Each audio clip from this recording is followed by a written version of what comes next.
اب رسول رحمت صلی اللہ علیہ وآلہ وسلم کے لیے اللہ تعالیٰ اگر یہ فرما رہا ہے کہ آپ جن کو اللہ تعالیٰ نے، جن کے خلق کو اللہ تعالیٰ نے خلق عظیم فرمایا، ان کو جب اللہ تعالیٰ یہ فرما رہا ہے، تو کیا قیامت تک آنے والے مبلغین کے لیے یہ سبق نہیں ہے کہ اگر ان کے لہجے میں سختی ہوگی تو لوگ ان کی بات کو نہیں سنیں؟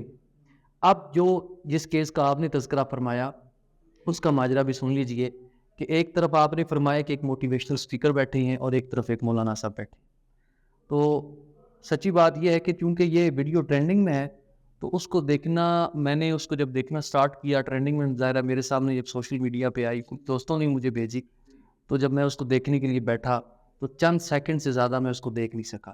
لیکن آج دن کو آپ نے مجھے فرمایا کہ اس پر گفتگو کرنی ہے، تو میں بعد دل ناخواستہ اس ویڈیو کو میں نے دیکھا تو مجھے انتہائی دکھ ہوا کہ اس ٹرانسمیشن میں بیٹھے ہوئے دونوں افراد اپنے منصب سے اور اپنے مقام سے ناآشنا ہیں۔ یہ آپ بہتر جانتے ہیں، چونکہ میرا اپنا تعلق اسی طبقے کے ساتھ ہے، تو ہم نے چونکہ اپنی زندگی کا بیشتر حصہ اس طبقے میں گزارا ہے، ہم سمجھتے ہیں ان باتوں کو کہ اس طبقے میں قوت برداشت بہت کم ہے، اور میں یہ سمجھتا ہوں کہ یہ تبلیغ کی راہ میں ایک بہت بڑی رکاوٹ ہے۔ وہ صبر سے عادت کا رہا، دیکھیے اگر صبر اور برداشت ایک مبلغ کی زندگی سے نکل جائے تو پیچھے صرف اور صرف بد کلامی بچتی ہے، اور بد کلامی کا اسلام کے ساتھ کوئی تعلق نہیں۔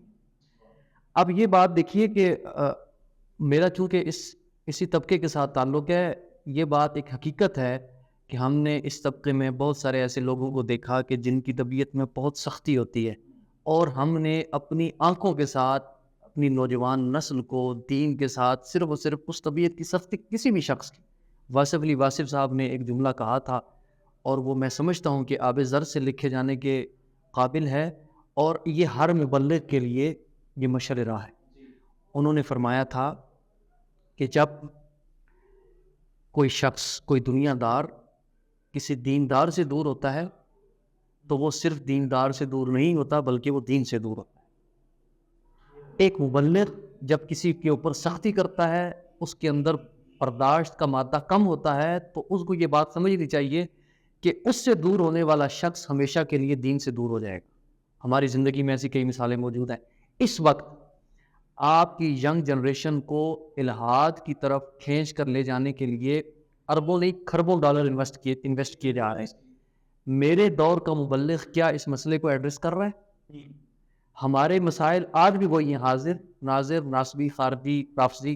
ہمارے مسائل آج، ہماری تقریریں، ہماری گفتگو، ہمارے مین سٹریم میڈیا کے جو پروگرام ہیں وہ آج بھی انہی ابحاث کے اندر الجھے ہوئے ہیں۔ آج تک کسی نے الحاد کو ایڈریس نہیں کیا۔ یہ وہ مسئلہ ہے کہ آپ اس وقت جو اس وقت آپ کے بچے ٹین ایج میں ہیں نا، وہ بچے الحاد سے اتنا متاثر ہیں، اور اس کے لیے بہت محنت کی جا رہی۔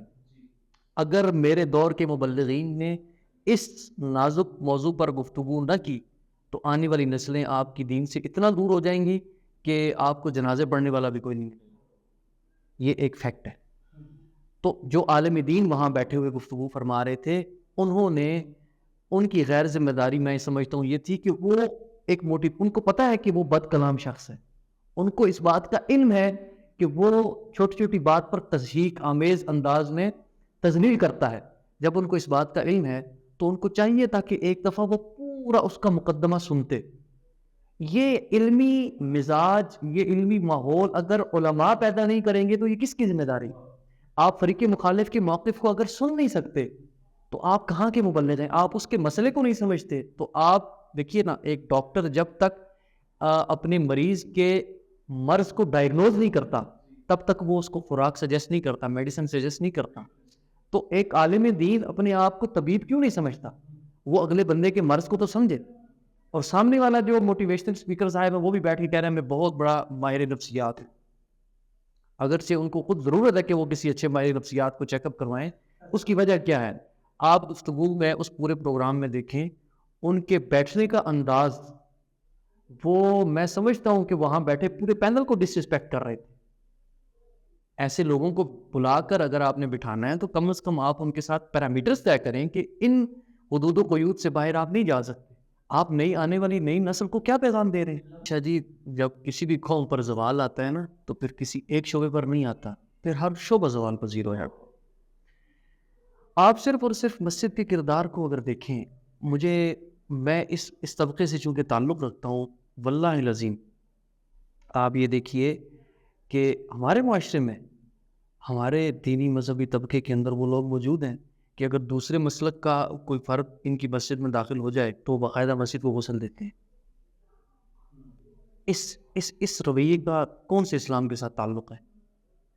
اگر آپ یہ سمجھتے ہیں کہ وہ حق کے راستے پر نہیں ہے، بجائے اس کے کہ آپ اس سے دشمنی کریں، بجائے اس سے کہ آپ اس سے دشمنی کریں، کیا آپ کا یہ فرض نہیں ہے کہ اس سے ہمدردی کرتے ہوئے آپ اس کو سیدھا راستہ دکھائیں؟ آپ اپنے اخلاق سے، اپنے کردار سے اور دلائل کے ساتھ اس کو متاثر کر کے اسلام کی طرف لے کے آئیں۔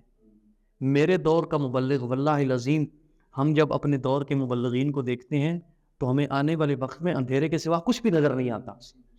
اس دور میں واللہ العظیم آپ کی نئی جنریشن کو جن مسائل کو آپ ایڈریس کر رہے ہیں، آپ کے علماء، نئی جنریشن کا ان کے ساتھ کوئی تعلق نہیں ہے، ان کا کوئی لینا، ان کی کوئی دلچسپی نہیں ہے۔ اگر آپ اس مسئلے کو سمجھیں گے کہ مومن کبھی اپنے گند و پیش سے غافل نہیں ہوتا، اگر آج کے دور کے مبلغین اور علماء اپنی اس ذمہ داری کو نہیں سمجھیں گے، وہ ذمہ داری کیا ہے کہ وہ سب سے پہلے یہ سمجھیں کہ آپ کے دور کے چیلنجز کیا ہیں۔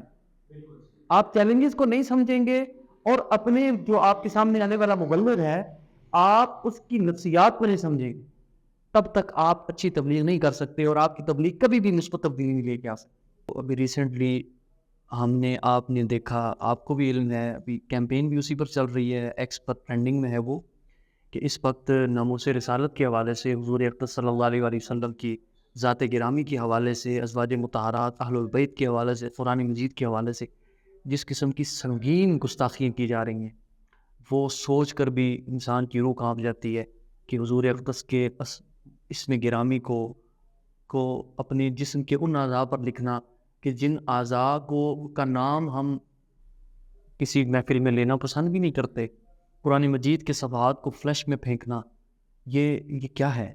اگر متعلقہ اتھارٹیز اس پر قابو نہیں پائیں گی تو یہ ایسی انارکی ہے۔ یہ پہلے بھی ہمارے معیشت کہاں کھڑی ہے، ہماری سیاست کہاں کھڑی ہے، ہمارے ادارے کیا کر رہے ہیں، یہ ساری نااہلیاں کم تھی کہ جو اب یہ ایک نیا فتنہ ہمارے سر پہ آ کے کھڑا ہو گیا۔ یہ میں سمجھتا ہوں قوانین موجود ہیں، پیکا جیسے اور اس جیسے کئی آرڈیننس، ایسے آرڈیننس بھی ہیں، قوانین بھی ہیں جو موجود ہیں، مسئلہ یہ ہے کہ ہم ان کو نافذ نہیں کرتے اور ایسے پیرامیٹرز طے کیے جائیں۔ اور میں یہ سمجھتا ہوں کہ مذہبی قیادت جتنی بھی ہے اس کو سر جوڑ کے بیٹھنا چاہیے، اپنے مسالک کو بچانے کی بجائے اسلام کی فکر کرنی چاہیے اور ایک ضابطۂ اخلاق طے کرنا چاہیے۔ اسی طرح ایک قومی جرگہ منعقد کیا جائے جس میں تمام سیاسی قیادت بھی بیٹھے اور وہ بھی کھیلنے سے پہلے کھیل کے اصول طے کریں۔